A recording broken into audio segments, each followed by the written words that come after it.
Hello বন্ধুরা, গৌরীস kitchen and লাইব্রেরিসে সকলকে স্বাগত।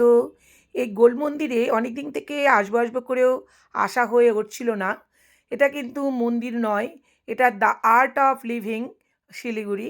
তবে এখানে আসবার জন্য তোমাদের সর্বপ্রথমে শিলিগুড়ির নৌকাঘাটে পৌঁছে যেতে হবে এবং সেখান থেকে মেডিকেলের দিকে যে রাস্তাটি গেছে সেই রাস্তা ধরে খানিকটা কাওয়াখালীর দিকে এগিয়ে গেলে কাওয়াখালী পার করেই দেখা যাবে একটি ঝুলেলাল টেম্পল বলে একটা বোর্ড লাগানো রয়েছে ঠিক বাঁ হাতে। সেই বাঁ হাত দিয়ে এগিয়ে গেলেই দেখা যাবে একটা ডান দিকে রয়েছে একটা বড় মাঠ।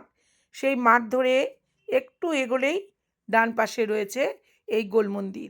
কাওয়াখালী পার হলেই এই ঝুলেলাল মন্দিরের বোর্ডটা দেখতে পাওয়া যাবে। এদিক দিয়েই বাঁদিকে ঢুকে চলে যেতে হবে। এখান থেকে টোটো নিয়ে কিন্তু মিনিট 10 ভেতরে চলে যেতে হবে। ভেতরে চলে গিয়ে ডান দিকে তাকালেই দেখতে পাবে মন্দিরের চূড়াটা রাস্তা থেকেই দেখা যায়। ডান দিকে একটা মাঠ রয়েছে, সেই মাঠের পাশ দিয়ে সোজা চলে যাবে। ওখান থেকে 2-3 মিনিটের রাস্তা। তবে যারা বাইক নিয়ে যাবে তাদের কোনো সমস্যা নেই, কিন্তু যারা টোটো ধরে যেতে চাও তারা কিন্তু টোটো রিজার্ভ করেই যেও। এখান থেকে মোড় থেকে তোমরা যাওয়ার সময় টোটো পেলেও ফেরার পথে কিন্তু ওখান থেকে কোনো রকম যানবাহনের ব্যবস্থা কিন্তু নেই। সুতরাং তোমরা সমস্যায় যাতে না পড়ো সেজন্যই তোমাদেরকে সতর্ক করে দেওয়া।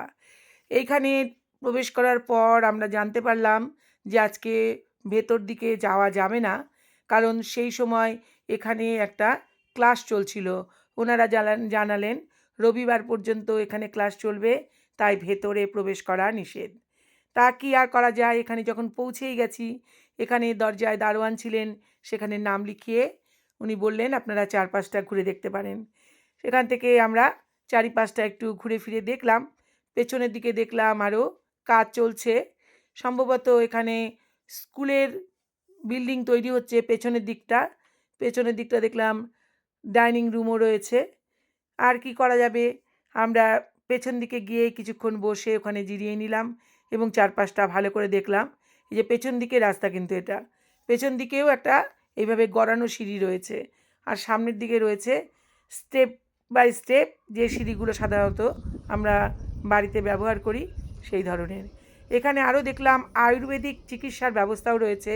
তোমরা যদি চাও আমি নাম্বার দিয়ে দিচ্ছি, এখানে দেখো প্ল্যাকার্ড রয়েছে, এই প্ল্যাকার্ডের ছবির মধ্যে কিন্তু নাম্বার রয়েছে।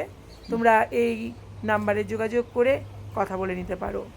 এখানে ডাক্তারের ভিজিট সম্ভবত 500 কি 600, তবে তোমরা এই নাম্বারে ফোন করে জেনে নিও। তোমাদের যদি কোনো কাজে আসে সেজন্যই আমি এই নাম্বারটা দিয়ে দিলাম। টাটা, তোমরা ভালো থেকো, সুস্থ থেকো, আবার দেখা হবে তোমাদের সাথে।